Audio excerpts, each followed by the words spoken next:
Well, YouTube, I'm back, and we're still out here. This is still Saturday, March 10th, 2024, and that's Russ's Jeep. He's got a really nice setup there.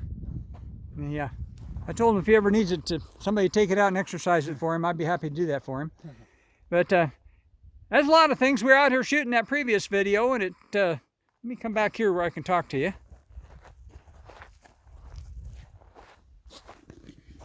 Get over here in the shade a little bit.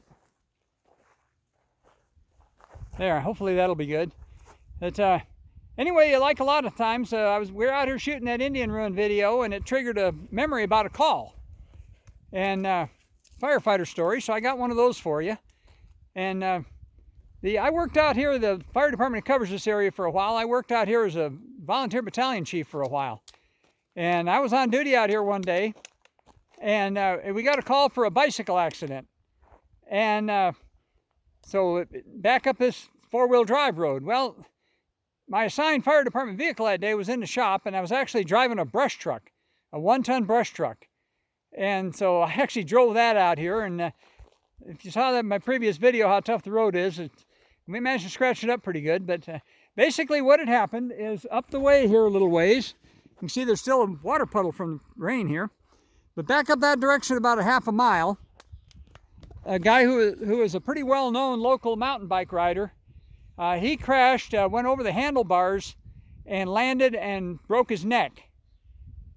And so the sheriff's department came up here, and they had a Chevy Tahoe, and so they took all the stuff out of the back of that, and the fire department guys came up in here with a side-by-side.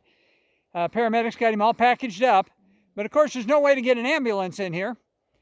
So we called for a medical helicopter, and then we started looking for a place where they could land. Well, there's no good landing zone around here somewhere, and the medical helicopter guys, they did 3 or 4 orbits around here, and they said that there was no place they could land at, so they went down to a gravel pit about 3 miles away, and they landed there to wait to see what we were going to do with the patient.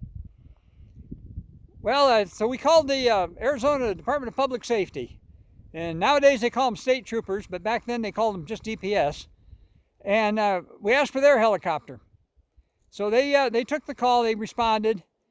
And after he got here, I was assigned as a helicopter landing officer. And so the only place that we had that was anything remotely large enough for a helicopter is this little spot right here. And you can tell what the ground looks like here. Not very helicopter friendly. Well, when the DPS helicopter got here, they call them Ranger. When the Ranger helicopter got here, they did a couple orbits around here and said, yeah, get everybody out of the way, we'll go right down there. Well, I backed my truck right in over here where Russ is standing, and then I hit on the back side of it because I wasn't sure what was going to happen. Well, the helicopter pilot for DPS was an old Vietnam veteran. And let me give you a little pan around to show you kind of what the country looks like around here. But, and I'll walk over here a little bit because I can describe it a little better. But that pilot flew that helicopter. He came down and he literally flew that helicopter into the ground.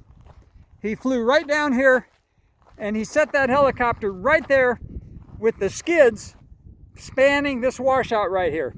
So one end of the skid was on the far side, the other end of the skid was on this side. The helicopter was facing away from us. And the reason why he flew it into the ground like that was because he didn't want to kick up a lot of dust, so he couldn't see anything. It was during the dry time of the year. That was probably one of the what I call the top 5 helicopter heroics that I'd ever seen. And I mean, he didn't kick up any dust at all. He literally, boom, and he was here. Well, we transported the patient down here, got him loaded in the helicopter. And when he got ready to take off, he spun that rotor up pretty good, and then changed the pitch. And he just sort of shot up out of here to get up above those trees. But thought you'd enjoy that little story.